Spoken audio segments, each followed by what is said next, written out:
एक गरीब व्यक्ति फटी हुई कमीज और धोती पहनकर अपनी 16 साल की बेटी के साथ एक रेस्टोरेंट में जाता है। यहाँ पर अंदर आकर वो बैठ जाता है। तभी उस होटल का वेटर उस आदमी के पास आकर पूछता है कि वो उनके लिए क्या ला सकता है।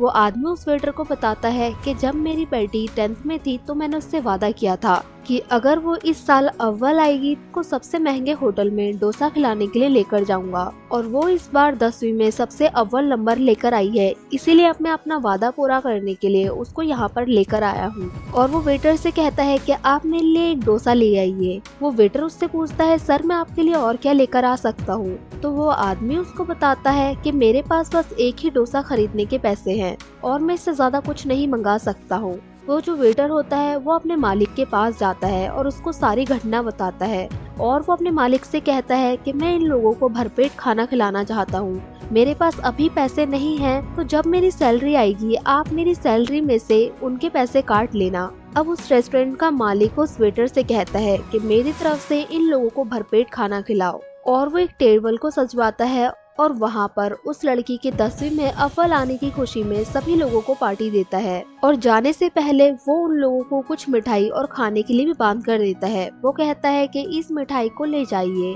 और अपने मोहल्ले में सभी लोगों को इस मिठाई को बांट देना। अब वो जो आदमी होता है वो बहुत ही ज्यादा खुश हो जाता है और उसकी बेटी भी बहुत ज्यादा खुश हो जाती है। और इसी घटना के बाद उन लोगों की आंखों में खुशी के आंसू भी आ जाते हैं। इसके बाद हमें कई सालों बाद दिखाया जाता है वो जो लड़की होती है वो अब एक बड़ी कलेक्टर बन गई होती है, और उसकी पोस्टिंग उसी एरिया में होती है जहाँ पर वो पहले रहा करती थी। अब जैसे ही वो लड़की यहाँ पर आती है तो वो सबसे पहले किसी के हाथों वो पैगाम भिजवाती है कि वो जल्दी ही उस रेस्टोरेंट में लंच करने के लिए आने वाली है। जैसे ही उस रेस्टोरेंट के मालिक को ये बात पता चलती है तो वो बहुत ही फक्र के साथ सभी चीजों को सजवा देता है और बहुत ही अच्छा अरेंजमेंट करता है। अब वो लड़की अपने माँ बाप के साथ उसी रेस्टोरेंट में आती है। यहाँ पर आने के बाद वो उसी रेस्टोरेंट के मालिक और वेटर को बुलाती है और उनके पैर छूकर उनको धन्यवाद देती है और उनसे कहती है कि शायद आपने मुझे नहीं पहचाना होगा, लेकिन मैं आप लोगों को कभी नहीं भूल सकती हूँ।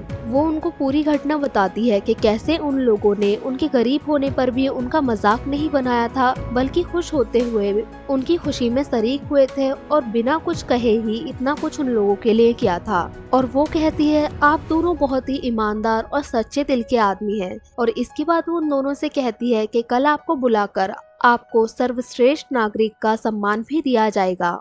तो दोस्तों, इस कहानी से हमें यह शिक्षा मिलती है कि हमें कभी भी किसी गरीब का मजाक नहीं बनाना चाहिए, बल्कि उसकी प्रतिभा का सम्मान करना चाहिए। Thank you for watching guys.